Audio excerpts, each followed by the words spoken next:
On September 26, 1991, 8 scientists closed this door and sealed themselves in to Biosphere 2, a giant terrarium that would be the largest home in North America for 2 whole years.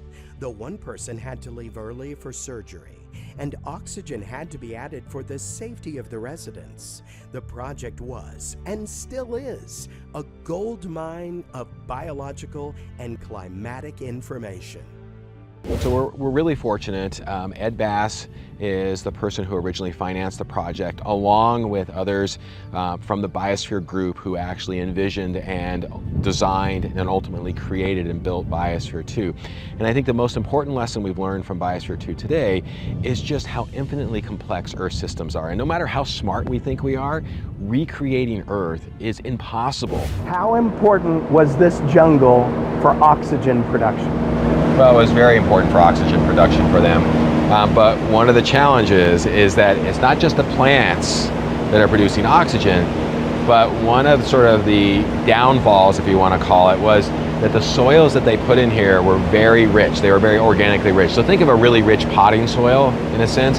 They did that because these plants were much, much smaller. Remember, they're 35 years older now. Those plants, when they put them in, they weren't much taller than you and I in many cases. Now, did they have parrots and birds and wildlife in here at all? No, they had a few birds, but mostly what the system is made up of, when you look at the sort of food web, was this one type of ant they call crazy ant. It was accidentally introduced and it outcompeted virtually all of the other insects. Now, things that we do have that were intentionally introduced, and surprise, surprise, roaches did really well. They're important. And again, it goes back to just how special, how unique the systems we have on Earth are. John, this isn't what I think it is, a weather station? It is a weather station, and we actually have a weather station in each one of our systems throughout Biosphere 2. It's crucial that we know what the temperature, what the humidity, how much light is coming in. Inside Biosphere 2, you knew exactly when the rain was going to start, when it was going to stop. Yep. Don't even need an app. You don't need an app. Then behind me, you can see the glass, you can see these white interconnecting pieces of metal. That makes up the superstructure overhead. Each one of those panes of glass, each 6,500 panes of glass is caulked in with a material made by Dow Corning, and that created an airtight seal where that total volume that was lost on an annual basis was only 10%. Coming up, below the rainforest, ocean, and desert ecosystems is the technosphere, a massive network of tunnels, tanks, filters, and even a giant lung. Join us as our tour continues. Well, I didn't expect it to be windy today, John. It's a good thing I wore extra product in my hair. How is it doing this?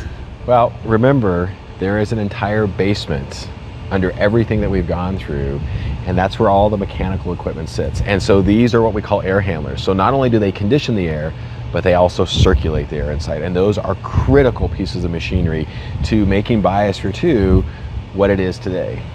Robert, I'm going to take you into the basement. They actually called it the technosphere. Technosphere. Yes. That's better than the basement. Woo, feel that wind. That feels good. It does. It's going to be really nice.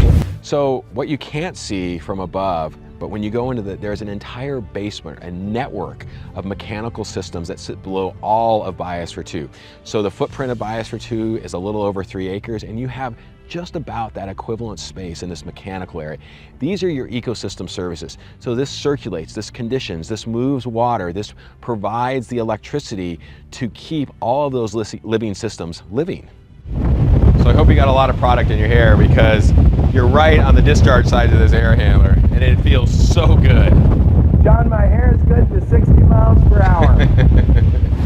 You were right, John. Look at this basement. This is impressive. Yeah, and so they didn't call it the basement, they called it the technosphere. These white holding tanks here are actually for storage of water. The overhead pipes move water to different areas, in and out of the air handlers, and then they would run their water through a reverse osmosis, so that condensate is really clean, very pure, and that's what they would use in most cases as their drinking water. Are you ready for an adventure? Even more than the wind tunnel, the rainforest, the desert, the kitchen? This is like one of the coolest pieces of Biosphere 2 from an engineering. So we're gonna walk down this tunnel and then wait till you see what's on the other end.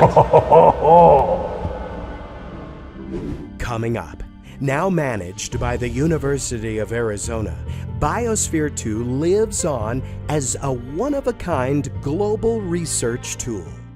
So the University of Arizona assumed management of Biosphere 2 in 2007, and today it is the world's largest indoor environment that's dedicated to understanding the impacts of our changing environment on these systems that you and I are so dependent on. And it is a crucial piece of scientific tool that is available to researchers not only at the University of Arizona, but around the world.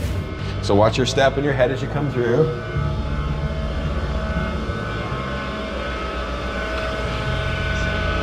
Oh my I mean, is goodness. this cool as what? Oh, this is Mission Impossible. Well, actually, closer to Area 51, I got a really cool story. So William Shatner filmed a movie here called Groom Lake, and this was his Area 51 spacecraft after he kind of dressed it up. Doesn't it look like that, though? Yeah, I love it. So this is what we call the lung. So remember, Biosphere 2 was originally designed to be airtight. So the lung, this aluminum dish, flexible rubber membrane, the combined weight between the two is 40,000 pounds. The only thing that's holding that 40,000 pounds up right now is differential air pressure. So as the air expands, this rises up. As the air cools, this pushes down. So this would go up and down, changing the volume of Biosphere 2 so you never over or under pressurized it. Oh my goodness, nobody open a window. Right. So Robert, when I open this door, air is actually going to rush out of it. It's going to balance the pressure, and the lung will actually start to come down, pushing all the air out this door. You're going to have a pretty good push of air taking you out. Whoa! Hello! So as that lung comes down, it's pushing all that air right through this opening. That's why we feel that big breeze. Genius engineering. Remarkable, unbelievable what they came up with. Oh. And out we come. Oh my goodness. John, I cannot thank you enough for this tour of Biosphere 2. You are so welcome. I'm glad we had an opportunity to show you. And there's been so much remarkable science to come out of Biosphere 2, and there's so much more to come.